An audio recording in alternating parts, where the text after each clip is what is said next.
বিসমিল্লাহ পড়ে ঢুকবেন, দুরূদ শরীফ পড়ে ঢুকবেন এবং মসজিদে ঢোকার জন্য একটা দোয়া আছে, সেই দোয়াটা পড়বেন, ইতিকাফের নিয়ত করবেন, এই পাঁচটি সুন্নাত জিন্দা করে এই মসজিদে ঢুকবেন। রাজি আছেন ইনশাআল্লাহ? মসজিদে ঢুকে নিয়ত কি করবেন? সবার শেষে পিছনের কাতারে নামাজ পড়ব ইনশাআল্লাহ। না আগের কাতারে। হ্যাঁ, বর্তমান দেশে অধিকাংশ মুসলমানের সন্তান নামাজের জন্য কিন্তু বাড়ি থেকে আসে আগে, কিন্তু মসজিদে ঢোকে না। এরা কি করে কিন্তু মসজিদের আশপাশে দোকানপাট মাসাইল থাকলে ওই জায়গা টোটো কোম্পানির ম্যানেজারি করে, এরপরে মসজিদ থেকে ইকামত হয়ে যায়, কেবল ইকামত দিল, আমাকে হুজুরের কিরাত অনেক লম্বা, হাতের সব মানুষ লম্বা কিরাত পড়ে, অন্তত 3-4 মিনিট তো লাগবে রুকু যাইতে, কথা বলেন না? একটু পরে পরে যায়, রুকু পাইলে জামাত পাইলাম, রুকু পাইলে রাকাত পাইলাম, রুকুর আগে গিয়ে লাভ দে ধম ধম করে আছে না না জানি ওই মসজিদের বারান্দাকে নিচু হইতে এটা নামাজ। তাকবীর ওলা দিবে যখন, তখন সুদা থাকতে হবে, কথা কন্টিনিউ। পুরা দাঁড়ানো অবস্থা আল্লাহু আকবার বলা এটা ফরজ।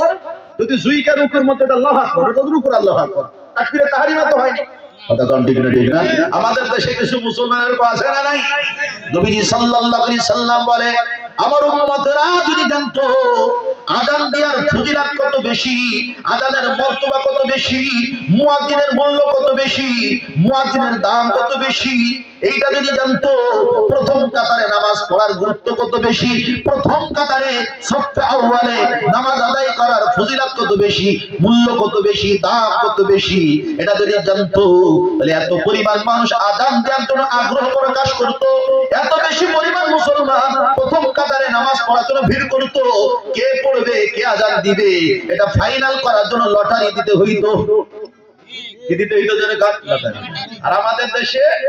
আযান দেওয়ার লোক পাওয়া যায় না, ধাক্কা দিয়ে কাকা তুমি আযান দাও, কথা বলে 5-7 জন মসজিদ উপস্থিত হয়ে গেছে, এনকা কি রে মুয়াজ্জিন বেটা আসে না, টাইম তো হয়ে গেল, আযান দেবে না নাকি? কে মুয়াজ্জিন আসে নাই, তো আপনারা নিজের একজন আযান দিয়ে দেন, পারলে না দিব, কথা কথা পারলে না দিব। আরো আছে গল্প, আমাদের দেশের সবচেয়ে দুর্বল পজিশনে আছে, মানে বেহাল অবস্থায় আছে হলো মুয়াজ্জিন। আমাদের দেশের মুয়াজ্জিন মানে ফ্রি সার্ভিস, কথা মুয়াজ্জিন মানে কি? বাংলাদেশে অধিকাংশ মুয়াজ্জিন, বিশেষ করে গ্রাম অঞ্চলে অধিকাংশ মুয়াজ্জিন এলাকা ওর কোনো বেতনও নাই, ভাতাও নাই, কিন্তু ধমক আছে তা, কথা বলে আমি ঠিক মতো আযান দাও না, তার দায়িত্ব নিছো, তুমি একটু দাও। 5 ওয়াক্ত আযান দিতে গেলে সময় মতো, অনেক সময় বেচারা ঠিক মতো কিসেন দেওয়া সম্ভব না, মাথার মধ্যে একই টেনশন, কি করে রক্ত মতো আযান দিব, কথা বলে না? হ্যাঁ, এই জন্যই যারা আযান দেয় তারাও এরকম, জাফারি দি বালি তুই দে, জাফারি তাই দেয় ভালো ভালো কি দে তুই দে, আর বেশি যদি কথা কই চাবি ছড়া রেখে দিলাম, ভালো মসজিদ রেখে দেয়, কথা বলে। আমি অনেক এলাকাতে নিজের মতো অবজারভেশন করে দেখেছি, অনেক মুয়াজ্জিনের আযান সহি না, অনেক মুয়াজ্জিনের আযান কিনা এক জায়গাতে আযান আল্লাহু আকবার আল্লাহু আকবার হিসেবে যদি আমরা মূল্যায়ন করতাম, আর মুয়াজ্জিনও যদি আযান দেওয়ার ফজিলতটা বুঝতো, নবীজি আমার বলেন লটারি দিয়ে মুয়াজ্জিন নিযুক্ত করা হইতো, প্রত্যেকে বলতো আমি আযান দিব, আর একজন বলতো আমি আযান দিব, আর একজন বলতো আমি আযান দিব,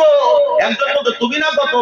সপ্তাহ আযান দিলা, এই সপ্তাহ আমি দিব, গতকাল দিছো আমি দিব, গত অক্ত দিছো আমি দিব, তোমার থেকে আমার আযান শুদ্ধ, আমার কণ্ঠ সুন্দর, আমার তাকওয়া বেশি, আমার ইলম বেশি, এমনি তুমি ছয় জামাত করছো, আমি মাওলানা,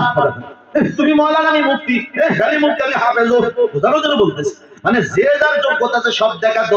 আযানটা দিতে পারি। আযান দেওয়ার মতো এত ফজিলত আল্লাহ রাখছে, সুবহানাল্লাহ। অনেকগুলো ফজিলত আছে মুয়াজ্জিনের। এক হাদিসের মধ্যে আসছে রাসূল আকরাম সাল্লাল্লাহু আলাইহি সাল্লাম বলেন, মুয়াজ্জিন যখন আযান দেয়, এই আযানের শব্দ যত দূর দূর যায়, এর মধ্যে যত গাছপালা, তৃণলতা, যত রকম কীট পতঙ্গ আছে, যত প্রকার ছোট ছোট কংক্রিট আছে, বালুর কণা আছে, সবগুলো মুয়াজ্জিনের ঈমানদার হওয়ার সাক্ষী দিয়ে দেয়। সুবহানাল্লাহ। কিয়ামতের ময়দানে রব্বুল আলামিন মুয়াজ্জিনদেরকে নূরের মতির মেম্বারে রাখবেন। সুবহানাল্লাহ। সবচেয়ে উঁচু দান হবে মুয়াজ্জিনের, বলেন না সুবহানাল্লাহ। এত বড় ফজিলত। 2 নম্বরে নবীজি বলেন, প্রথম কাতারের ফজিলত যদি মুসলমান জানতো, তাহলে লটারি দিয়ে হইল প্রথম কাতারে জায়গা পাওয়ার জন্য চেষ্টা করত।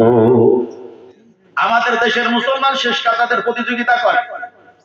তুই কোন দিকে নামাজ পড়ছিস, কাকিয়া শেষ কাতারে বারান্দা, আমিও তো ছিলাম, তোরা তো দেখলাম না, তা পিলারের আড়ালে ছিলাম, যুবকেরা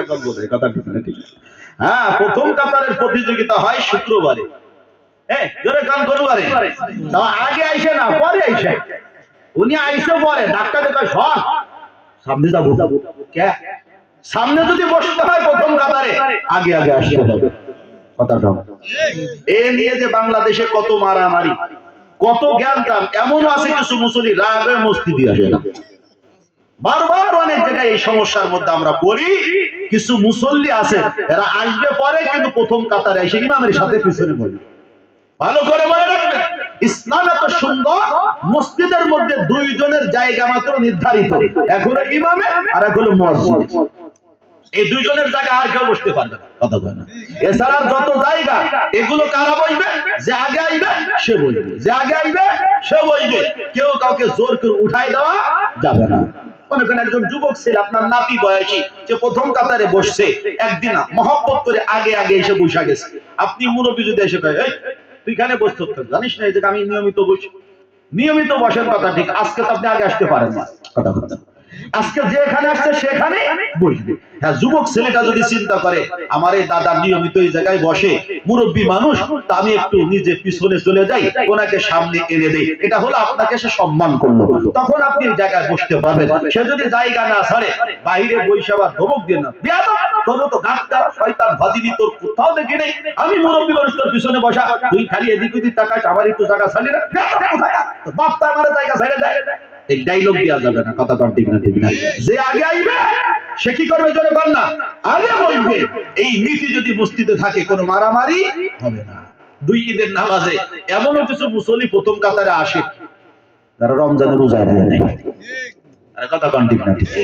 যেই যা পড়ছে বিশেষ করে যে পায়জামা লুঙ্গি বহুত বড় বিহারে দেখছে এই টাকনুর নিচে কোন জায়গায় কন টাকনুর নিচে ও তো জানেও না যে কোন জায়গায় প্যান্ট করতে হয় কোন পর্যন্ত আনতে হয় তা জানো না এই লোকগুলো প্রথম কাতারে একদম হাজি রুমাই সৌদির বেয়ার কথা আবা কাবা এরপরে এরকম একখান ভালো একখান দামি যায় নামাজ ওই নিয়ে মাশাআল্লাহ দামি আতর লাগাইয়া এদিন তাসবিহটা হাতে সবার আগে হাজি সাহেব হাজি এটা খারাপ না কিন্তু আমি কথা বলবো হলো এইটা যেই লোক পুরো রমাদানের সিয়াম সাধনা করলো না তারাবি ঠিকমতো পড়লো না সে লোক প্রথম কাতার ঈদগাহে কিভাবে আসে লজ্জা করে না খেয়াল করেন রমাদান মাস যখন শুরু হয়ে যাবে মাগরিবের নামাজ থেকে আমার প্রতিযোগিতা হবে আমি প্রথম কাতারে গিয়ে নামাজ পড়বো রাজি আছি ইনশাআল্লাহ প্রথম কাতারে যদি প্রতিযোগিতা শুরু করতে হয় আজানের পরে গেলে কিন্তু প্রথম কাতারে জায়গা হবে না মিয়া ভাই আজানের আগে আগে যাইতে হবে উলামায়ে কেরাম সাক্ষী সাইয়্যিদ ইবনে মুসাইয়্যিব রাহমাতুল্লাহি আলাইহি বিশ্ব বিখ্যাত তাবিঈ তাবিদের মধ্যে শ্রেষ্ঠ তাবি হযরত সাইয়্যিদ ইবনুল মুসাইয়্যিব রাহমাতুল্লাহি আলাইহি নিজের ব্যক্তিগত জীবন আমি আগে যাব আমি আল্লাহর কাছে মসজিদের মধ্যে প্রথম কাতারে এই প্রতিযোগিতা যদি শুরু করতে হয় তাহলে আমাকে অবশ্যই আযানের আগে নামাজের প্রস্তুতি গ্রহণ করতে হবে আসল মাসআলা তাই আযানের আগেই প্রস্তুতি নেওয়া উচিত আযানের পরে নয় যদি আয়াতটা জুমার ব্যাপারে কিন্তু এরপরে ভিত্তি করে বাকি ওয়াক্তের জন্য এটা লাগায় না ওয়াইদা নুদিয়া লিস-সালাহ ফাইদা নুদিয়া লিস-সালাতি মিন ইয়াউমিল জুমআহ ফাসআউ ইলা যিকরিল্লাহ ওয়া দারুল বাই' আল্লাহ পাক রব্বুল আলামিন বলেন যখন জুমার আযান হয়ে যায় তখন